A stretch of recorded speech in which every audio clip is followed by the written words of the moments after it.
अज़ीज़ दोस्तों, हम जिस दीन के मानने वाले हैं वो दीन बरहक है और जिस प्यारे महबूब सल्लल्लाहु ताला अलैहि वसल्लम के हम मानने वाले हैं वो महबूब अलैहिस्सलाम अल्लाह के आखिरी रसूल हैं। नबी अकरम सल्लल्लाहु ताला अलैहि वसल्लम कामिल अकमल और मुकम्मल दीन लेकर तशरीफ़ लाए। अब ये दीन इस्लाम ऐसा मज़बूत, ऐसा मुस्तहकम दस्तूर हयात है कि क़यामत तक इसी दीन का सिक्का चलेगा। वक्ती तौर पर जो हालात उम्मत पर इस वक्त गुज़र रहे हैं उसमें उम्मत महकूम नज़र आती है, कमज़ोर नज़र आती है और हम देखते हैं कि गैरों का रोब भी हमारे हुक्मरानों के चेहरों और उनके लहजों पर नज़र आता है। जो कौमें किसी का रोब इख्तियार करती हैं, किसी शख्स को इस तरह का बड़ा जानती हैं कि एहसास कमतरी का शिकार हो जाती हैं, वो अपनी आने वाली नस्लों को कभी मजबूत नहीं कर पाती। हमारे मिजाजों में और हमारे रोज़मर्रा के मामलात में कुछ चीज़ें इस तरह की रख दी गई हैं कि लोग एहसास के नीचे दबते चले जा रहे हैं। बरादरीज़म एक बहुत बड़ा इशू रहा हमारे यहाँ। मैं बड़ी दर्द के साथ ये बात अर्ज़ किया करता हूँ कि ज़्यादा गुनाह और ज़्यादा जुर्म उस बंदे का नहीं जो अपनी बरादरी को बड़ा समझता है, बल्कि ज़्यादा मुजरम वो है जो अपनी बरादरी को छोटा समझता है। इसने क्यों अपने अंदर एहसास कमज़ोरी पैदा किया? इसको क्यों ज़रूरत पेश आई ये कहने की कि मैं किसी कमज़ोर कबीले से ताल्लुक़ रखता हूँ? इसे खुल के कहना चाहिए था कि मैं भी जनाब आदम का बेटा हूँ। इसे खुल के कहना चाहिए था कि मैं भी रसूल रहमत का ग़ुलाम हूँ, मैं भी अल्लाह का बंदा हूँ। खुल कर बात करनी चाहिए। एहसास के नीचे दब जाना, परेशान। फिर इसी तरह का मामला अमीरी गरीबी का है। गुरबा क्यों ये समझ बैठते हैं कि जिसके पास पैसे ज़्यादा हैं शायद फ़ज़ल भी ज़्यादा उसी के पास है? क्यों इस एहसास से बाहर नहीं आते? अगर दौलत बहुत आला होती ना और बड़ी ही कीमती होती तो सबसे ज़्यादा सैयदा फ़ातिमा ज़हरा के घर में होती। सबसे ज़्यादा तजोरियाँ सैयदा आयशा सिद्दीक़ा के पास होती, लेकिन ये ज़्यादा कीमती नहीं थी, इसलिए दरवाज़ा रसूल पे भी नहीं थी। तो इसी तरह का मामला कुछ लोगों का है। मैंने अपनी ज़िंदगी में ये देखा है कि मजहबी माहौल से वाबस्ता लोग कई दफ़ा बड़े परेशान हो जाते हैं कि मैं तो मौलवी साहब हूँ, और महल्ले का मौलवी बना के जब किसी को रखा जाता है तो बेचारा वैसे भी परेशान हो जाता है। उसकी ज़िम्मेदारी होती है कि तूने वक्त पे जनाजा पढ़ाना है, टाइम पे कुल पे आ जाना, 10वें पे वक्त पे पहुंचना, गैर हाज़िर ना होना। कुछ जगहों पे ये भी रिवाज है कि जनाब आपको 7 दिन और 10 दिन मुसलसल बैठना है और पढ़ाई करनी है। वो आहिस्ता आहिस्ता आहिस्ता आहिस्ता बच्चे एहसास का शिकार, यानी कुरान शरीफ पढ़ने वाले बच्चे और किताब व सुन्नत की तालीम हासिल करने वाले बच्चे, लेकिन उन्हें ये कहा जाता है कि चलो फ़लानी जगह कुरान पाक पढ़ने चलते। कुरान पढ़ने जा रहे हैं। कुरान इनकलाब की किताब है। कुरान बंदे को उरूज देता है, लेकिन उन बच्चों की ज़हनी साख्त ये बनाई जा रही है कि चलो कुरान पाक पढ़ने चलते हैं, वहाँ बिरयानी मिलेगी खाने को, गोश्त मिलेगा खाने को। शिकायत है मुझे या रब खुदा बंदाने मकतब से, सबक शाही है बच्चों को दे रहे हैं खाकबाजी का। इतनी छोटी जब आप किसी की सोच बना देते हैं तो फिर वो आप कहें कि वो इनकलाब बर्पा करे, वो कोई बड़ा कारनामा सर अंजाम दे, ये होता नहीं, मुमकिन नहीं होता। जब आप आहिस्ता आहिस्ता करके एहसास कमज़ोरी के नीचे दबते चले जाते हैं, दबते, हालात ख़राब हो जाते हैं। हमारे बुज़ुर्ग हमें कहा करते थे कि मौलवी होना कोई ताना है, और हमने हालात बदलते देखे। एक टाइम ऐसा था कि मौलवी होना लोग ताना समझते थे। हमें भी कहा मौलवी साहब इधर आई, आपको ध्यानदारी से कहता हूँ हमने वो दौर भी इंजॉय करके गुजारा है जे किसी एक बारी मौलवी आख्या तो उन्होंने आखे यार कोई परेशानी वाली गल है, शुक्र है असी मौलवी हाँ, ये कोई परेशानी है, आप क्यों परेशान हो गए? मौलवी किसी ताने मैंने का नाम है। और फिर वो जो कल तक कह रहा था ना कि ओहो तुसी तो मौलवी बन गए हो, फिर हमने वो दौर भी देखा, उसने कहा यार 2 मिनट खड़ा हो तेरे साथ तस्वीर बनानी है, वो दौर भी देखा, ये दौर भी देखा। थोड़ा सा ना अपनी ज़िंदगी के अंदर खुददारी, इज़्ज़त नफ्स, वक़ार, इस्लाम उरूज देता है बंदे को। मुसलमान तेज़ी से दबते चले जाते हैं, दबते चले जाते हैं। मुल्क के शाम का बंदा आ गया हज़रत उमर को मिलने, उसने आते ही पूछा तुम्हारे बादशाह का महल कहाँ? उन्होंने कहा जी हमारे बादशाह का महल नहीं होता, हमारे यहाँ लोगों ने समझ लिया ना कि रोब शायद कपड़ों का होता है, रोब शायद गाड़ियों का होता है, बंगलों का होता है, बहुत बड़ी कोठी का रोब होता है। और नहीं भाई, रोब तो बंदे के किरदार का होता है, उसके अफकार का रोब होता है, रोब उसके ऊंचे ख्यालात का होता है। कहाँ है आपके बादशाह का महल? तो उन्होंने कहा महल शहल तो कोई नहीं, मस्जिद में होंगे अमीरुल मोमिनीन। बंदा कहता है मैं सोच में पड़ गया कि जिसके नाम से मेरा बादशाह कांपता है वो मस्जिद में होगा। गनमैन ही कोई नहीं, हटो बचो ही कोई नहीं, इधर उधर ही कोई नहीं, पहरेदार ही कोई नहीं। मस्जिद में जाके पूछा जनाब उमर, कहने लगे इधर ही थे।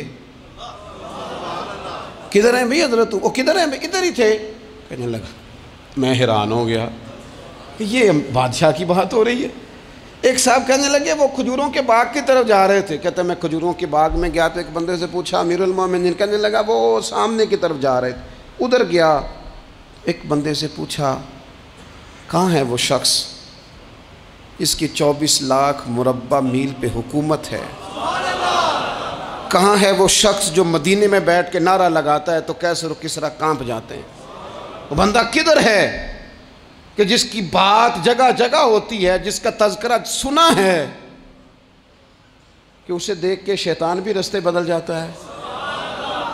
उन्होंने कहा वो देख रहे हो खजूर के दरख्त के नीचे कुएं के साथ मिट्टी का ढेला तकिए की जगह रख के वो जो तामत बांधे कुर्ता पहने सोया है वही तो फारूक आजम है।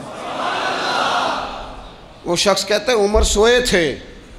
शेर सोया भी हो तो उसका रोब होता है। शेर जो होता है, शेर कभी सो भी जाए ना तो लोग फिर भी खौफ खाते हैं और उसके जागने का खौफ खाते हैं कि ये कहीं जाग ना जाए। शेर जो हुआ, कहते हैं हज़रत उमर सोए थे पर मैं करीब गया तो मेरे वजूद पे रोब तारी हो गया, रोब।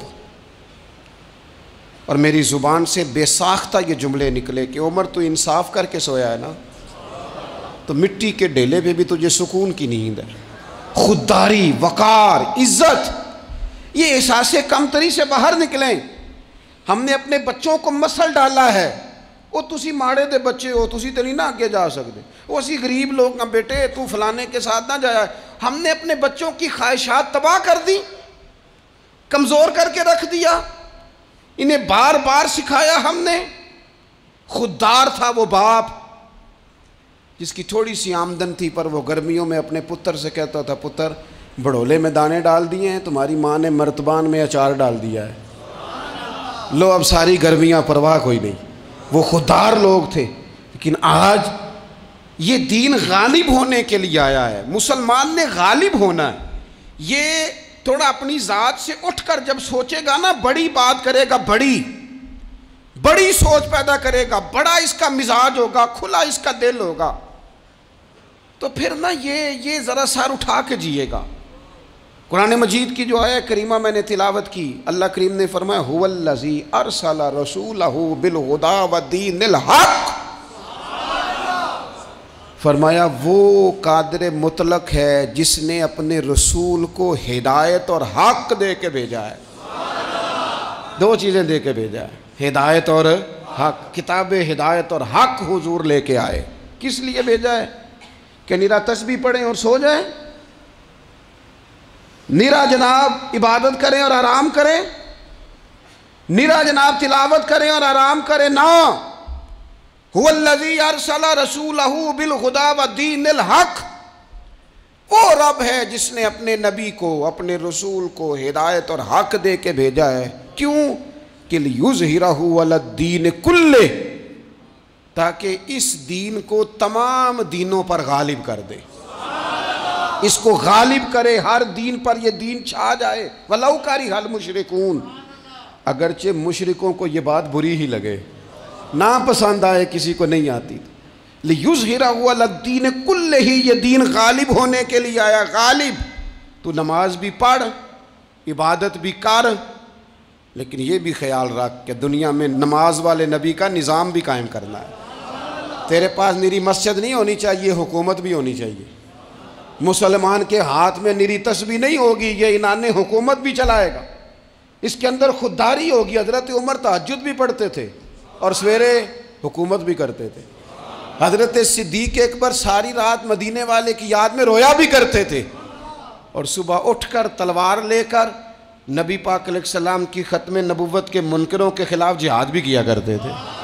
जब तक अपने मिजाज में वो शौक़ नहीं पैदा होता कि दीन को गालिब करना है, जद्दोजहद करनी है, कोशिश करनी है। बड़ा सौखा है हमारे लिए भी, आराम से नमाज पढ़ें, नफल पढ़ें, इबादत करें। और वैसे भी उसे लोग ज़्यादा बड़ा पीर समझते हैं जिसकी तस्बीह ज़्यादा लंबी हो। वो ज़्यादा बड़ा पीर होता है जिसकी पगड़ी ज़रा ज़्यादा बड़ी हो, जुब्बा तगड़ा पहने, उजरे के अंदर रहे, बाहर ना निकले, और अंदर जाएं 2 मिनट के लिए हज़रत की ज़ियारत करें, बाहर आ जाएं, बस छुट्टी। वो ज़्यादा पीरी मुरीदी हो जाती है। पीर तो बोलता ही नहीं। वही है तेरे ज़माने का इमाम बरहक। इकबाल कहने लगे वही है तेरे ज़माने का इमाम बरहक, जो तुझे हाजिर व मौजूद से बेजार करे और मौत की शक्ल में दिखला के तुझे जलवा यार, जिंदगी तेरे लिए और भी दुश्वार करे, तो जो तेरा जीना मुश्किल कर देना, वो तेरे ज़माने का इमाम बरहक है, तेरे लिए ज़िंदगी दुश्वार कर। ये क्या बात हुई कि ठीक है जनाब आप मौज करें जो दीन गालिब होने के लिए आया। दीन के मिजाज में गलबा है, दीन की तबीयत में गलबा है। दीनदार छा के वक्त गुजारा करते हैं। अल्लाह ताला ने इस दीन के अंदर वो करार दिया है, वो वुस्सत दी है, वो दर्द दिया है, वो ज़ौक़ दिया है। अपने अंदर से वो बुत तोड़ डालें जो बुत मायूसी फैलाते हैं। उन जगहों से निकल आए जहाँ इंसान कमज़ोर पड़ता है। उठ बांध कमर क्यों डरता है, फिर देख खुदा क्या करता है। आगे की तरफ देखें, आगे की तरफ देखें। मेरे नबी अकरम सल्लल्लाहु ताला अलैहि वसल्लम ने फरमाया, हालात जितने भी ख़राब आ जाएं, माहौल जितना भी बिगड़ जाए, उम्मत पर दुश्वारी जितनी भी आए, हुज़ूर अलैहिस्सलातु वस्सलाम ने फरमाया है ये दीन इस्लाम है। ये मुस्लिम के लफ्ज़ हैं। हुज़ूर फरमाते हैं ये दीन हमेशा कायम रहेगा।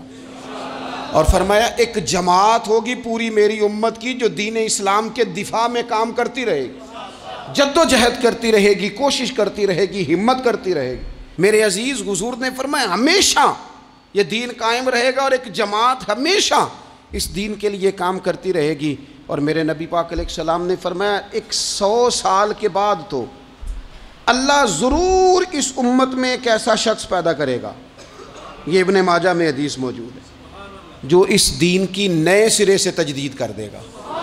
वो लोग आते रहे, जब हालात बड़े बिगड़े तो हज़रत उमर बिन अब्दुल अज़ीज़ आ गए, हालात का रुख बदल के रख दिया। फिर मामलात बड़े बिगड़े तो इमाम शाफ़ई जैसे लोग आ गए, गौसे आज़म जिलानी जैसे लोग आ गए। हालात बड़े बिगड़े तो शेख अब्दुल हक मुहद्दिस देलवी जैसे लोग आ गए। हिंदुस्तान में जब माहौल बड़ा कठिन हुआ तो आला हज़रत फाज़िल बरेलवी जैसे लोग आ गए। हर सदी के सिरे पर अल्लाह ताला एक मुजद्दिद भेजेगा, हुजूर का वो ग़ुलाम दीन को नए सिरे से ताज़ा करे। दीन के चमन में हमेशा बहार रहेगी, हमेशा नूरानियत रहेगी, हमेशा नूरुन आला नूर रहेगा। ये काम सिर्फ करने का काम क्या है, ये दीन तो फलेगा फूलेगा।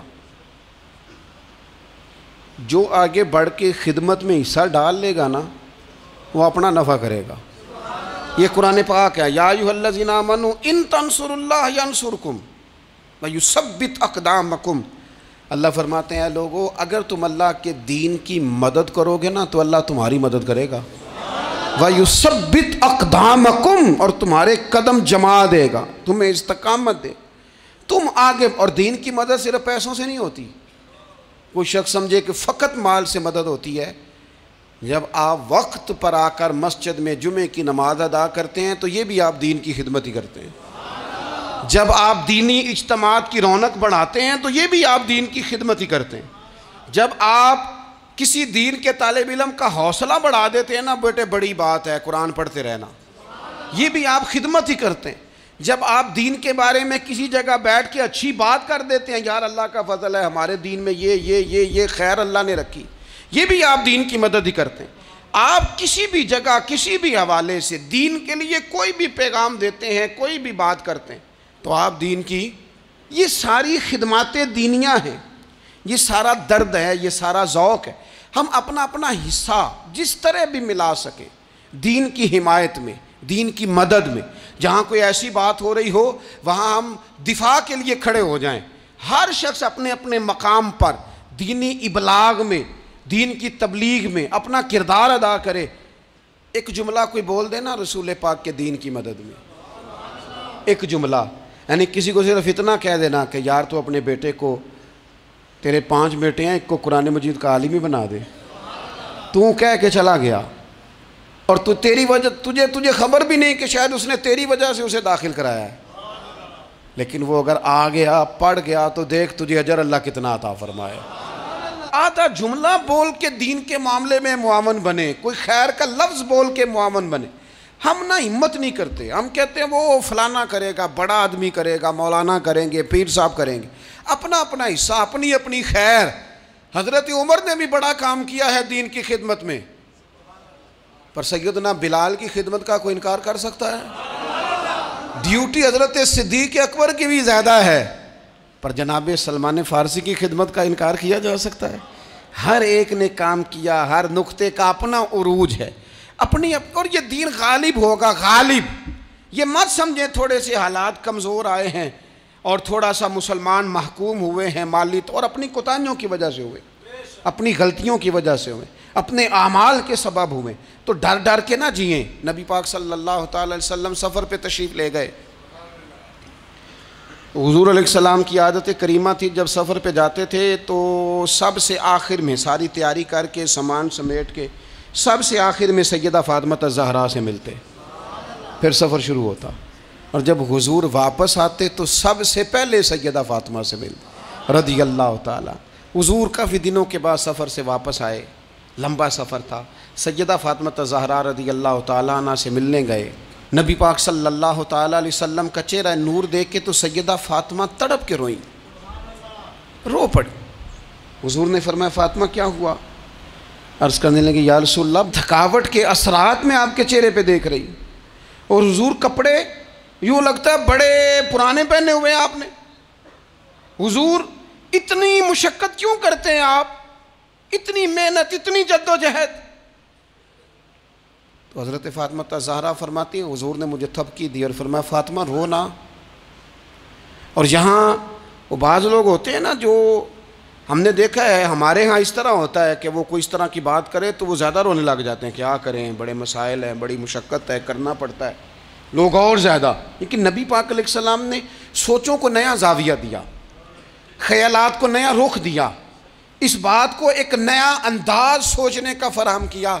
हुज़ूर फरमाने लगे फ़ातिमा रो ना, तेरे बाप को अल्लाह ने आला मकासद के लिए दुनिया में मबूस फरमाया। हुज़ूर फरमाने लगे फ़ातिमा कोई घर कच्चा, कोई पक्का, कोई खैमा ऐसा नहीं बचेगा जहाँ अल्लाह दीन इस्लाम को पहुँचा नहीं देगा। और फरमाया फ़ातिमा याद रखना, जिस तरह रात छा जाती है ना, मोहम्मद अरबी का दीन भी छा जाएगा, ये छा जाएगा दीन। जिस तरह रात छा जाती है ये दीन भी छा जाएगा। और फिर दीन छा गया, जगह जगह छा गया। यूरोप में भी अज़ानें पढ़ी जाने लगी, अमेरिका और अफ्रीका में भी कुरान पढ़ा जाने लगा, जगह जगह जगह जगह रसूलुल्लाह सल्लल्लाहु अलैहि वसल्लम के दीन की बात होने लगी। कहा फ़ातिमा घर कच्चा हो या पक्का हो, खैमा हो, हर जगह ये दीन पहुँचेगा। और दीन पहुँचा।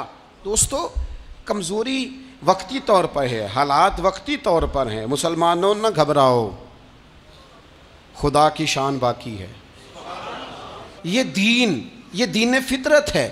ये दीन अपनी हकानियत की वजह से फैल रहा है, किसी का मोहताज ना, ये किसी के जोर लगाने। मुसलमानों न घबराओ, खुदा की शान बाकी है। अभी इस्लाम जिंदा है, अभी कुरान बाकी है। ये काफिर क्या समझते हैं जो हमसे रोज उलझते हैं, अभी तो करबला का आखिरी मैदान बाकी है, अभी तो आखिरी मैदान लगेगा मैदान करबला में, और फिक्रे हुसैनी के अलमबरदार मैदान में निकलेंगे, यजीदी सोचों से टकराएंगे, और बड़े सीने तैयार हैं जो इसके लिए पूरी जद्दोजहद करेंगे। अभी तो करबला का आखिरी मैदान बाकी है। अपनी ज़िंदगी के अंदर कुव्वत इरादी पैदा करें, कुछ कर लेने की ठान अपने मिजाज में पैदा करें।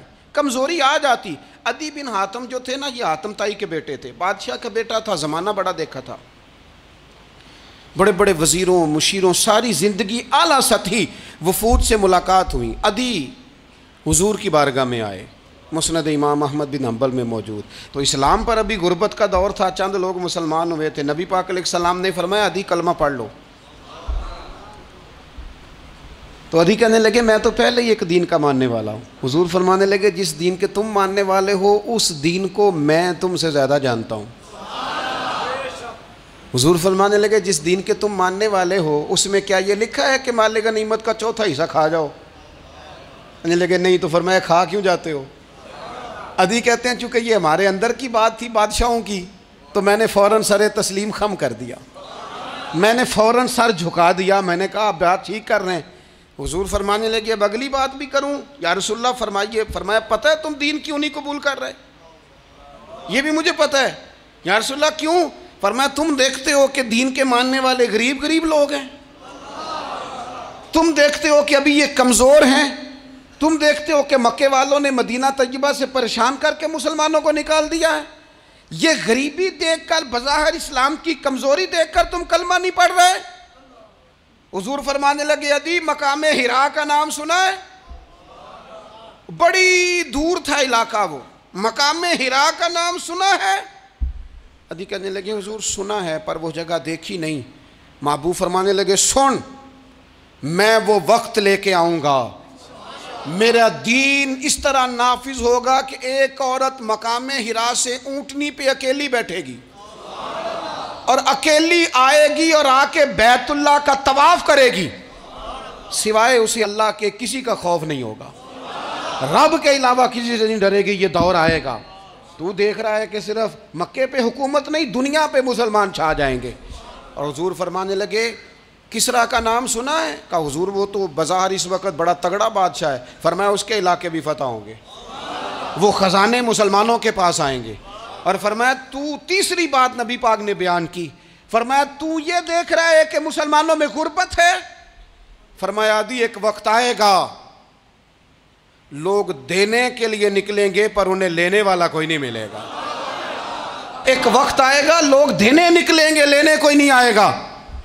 अदी कहते हैं कि मैं रसूल करीम का कलमा पढ़ के मुसलमान हो गया। अब फिर ज़्यादा दौर नहीं गुजरा, अदी रोया करते थे, हातम ताई के बेटे अदी रोया करते थे और रो के बताया करते थे लोगों वो जो हुजूर ने फरमाया था ना बीबी हिरा से चलेगी और तवाफ़ करेगी, वो बीबी मैंने अपनी आँखों से आती देखी। मैंने उस तन्हा औरत को हुजूर सैयद आलम की पेशन गोई के मुताबिक बैतुल्लाह का तवाफ़ करते देखा, उसे सिवाय अल्लाह के किसी का डर नहीं था। और अदी कहने लगे वो जो हुजूर ने फरमाया था ना कि किसरा के ख़जाने फ़तह होंगे, फरमाया वो जब फ़तह हो रही थी तो मैं खुद उस जंग में शरीक था, मुझे अल्लाह ने मौका दिया, मैं मुजाहिदों में शामिल था। और फरमाने लगे तीसरी पेशन गोई रह गई है, मुझे उम्मीद है वो भी पूरी होगी। हज़रत उमर बिन अब्दुल अजीज़ के ज़माने में आके वो दौर भी आया कि लोग ज़कात देने निकलते थे, लेने वाला कोई नहीं मिलता था। लोग किसी को गरीब समझ के सदका देने लगते थे, वो कहता था भाई ले जा, मैं तो रात खुद दे के आया हूँ। लोग देने निकलते थे, लेने वाला कोई नहीं। इस्लाम की फितरत में कुदरत ने लचक दी है, उतना ही ये उभरेगा जितना के दबा दोगे। ये मौलवियों की वजह से, पीरों की वजह से, सियासतदानों की वजह से नहीं छाएगा। ये क्यों छाएगा कि अरसला रसूलहू बिलहुदा व दीनिल हक, ये इसलिए छाएगा कि अल्लाह ने भेजा ही हक के साथ है, ये आया हक के साथ है, लिहाजा छा जाए। हक हमेशा छा जाया करता है। और वकुल जाल हक व ज़हकल बातिल इन्नल बातिल काना ज़हूका, जब हक आता है तो बातिल खुद ब खुद छुप जाता है, और बातिल होता भी मिट जाने के लिए। बस ना ये दीन हजरत खुबाब बिन अल अर्थ रदी अल्लाह ताला अन्हु फरमाते हैं, हमें बड़ी तकलीफ़ दी कुफार मक्का ने, कुरैश ने बड़ा सताया। नबी पाक अलैहिस्सलाम खाना काबा के साथ एक चद्दर लेके आराम फरमा रहे थे। हम हुजूर की बारगाह में गए, या रसूल अल्लाह दुआ करें ये तबाह हो जाए, तंग बड़ा करते हैं, हुजूर आप दुआ करें अल्लाह की बारगाह में। तो हुजूर उठ के बैठ गए, फरमाया जल्दी ना करो, तुमसे पहले ऐसे लोग गुजरे हैं जिनको गढ़ों के ऊपर रख के ना तो आरों से काट दिया जाता था, वो 2 टुकड़े हो जाते थे। फरमाया जल्दी ना करो, तुमसे पहले ऐसे लोग गुजरे हैं कि लोहे की कंगियों से उनका गोश्त नोच दिया जाता था, हड्डियां तक जख्मी हो जाती थी, सी नहीं करते, जख्म पे जख्म खा के जी, खूने जिगर के घूंट पी, आह न कर लबों को सी, ये इश्क है को दिल लगी नहीं। कहा खुबैब थोड़ा सब्र करो, और फिर हुजूर फरमाने लगे, खुबैब ये बात याद रखना, जो दीन मैं लेके आया हूँ ये गालिब हो के रहेगा, ये गालिब होगा, गालिब। वो अबू सुफियान जो मैदान उहद में कहते थे फ़लाँ भी हमने मार दिया, फ़लाँ भी मार दिया,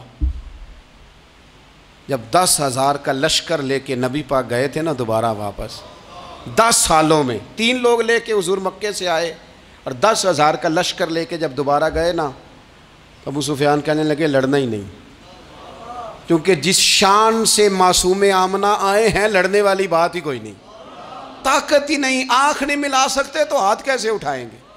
लेकिन पता है हुजूर का तरीका क्या था, स्याह इमामा था, ऊँटनी पे बैठे थे, और गर्दन महबूब ने इतनी झुकाई थी कि वो ऊँटनी की गर्दन से लग रही थी। इस शान के साथ हुजूर दाखिल हुए, इज़ा जा नस्रुल्लाह वल फतह वराईतन नास यदखुलून फी दीनिल्लाहि अफ़वाजा।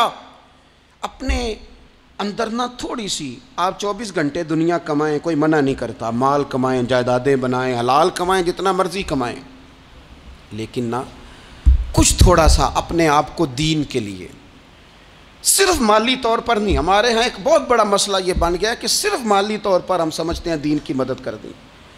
अगर आप अपने पुत्र को नमाजी बना चुके हैं तो एक काम आपने दीन की खिदमत का कर लिया। अगर आपकी बेटी पर्दे की आदी हो गई है तो आपने दीन की खिदमत में एक हिस्सा डाल लिया है। अगर आपके घर के अंदर आप उन सारी चीज़ों को बैन करने में कामयाब हो गए, या अय्युहल्लज़ीना आमनू कू अनफुसकुम व अहलीकुम नारा, ईमान वालों खुद भी दोज़ख से बचो, अपने अहले खाना को भी बचाओ। अगर फाहशी और यानी का रास्ता आपने अपने दरवाजे के बाहर रोक दिया है तो आपने दीन की खिदमत कर ली है। अगर आप अपने दोस्तों को नमाजी बनाने में कामयाब हो गए, अगर आप चंद लोगों को कुरान पढ़ाने में कामयाब हुए हैं, तो फिर कुछ ना कुछ हिस्सा आपने दीन में शामिल किया है। करने का काम यह है कि अपना अपना हिस्सा, अपनी अपनी खैर दीन में मिलाएं, जद्दोजहद करें, कोशिश करें। 2 जुमले बोलकर, जब कोई बंदा कह रहा हो ना जी बड़ा मुश्किल है दीन पे अमल करना, तो उसे कहें दीन पे ही चलना तो आसान है, दीन पे चलना ही तो आसान है। जब बड़ी दीन मुखालिफ बातें हो रही हो तो वहाँ सारी बरादरी इकट्ठी बैठी है ना, बच्चे के दिन रखे जा रहे हैं, तो मैं दीन की खिदमत बता रहा हूँ क्या क्या करनी है। बेटी बेटे के दिन तय हो रहे हैं तो कोई कहता है कि मामू को मना लो नाराज़ है, चचा को मना लो नाराज़ है। ये मैं अपना दर्द दिल आपके सामने रख रहा हूँ। दीन की खिदमत ये है कि एक बंदा बीच में से बोले, वो कहे ओ शादी में कोई गैर शरी काम ना करना, सबको मना रहे हो तो कहीं रब रसूल को नाराज़ ना कर लेना।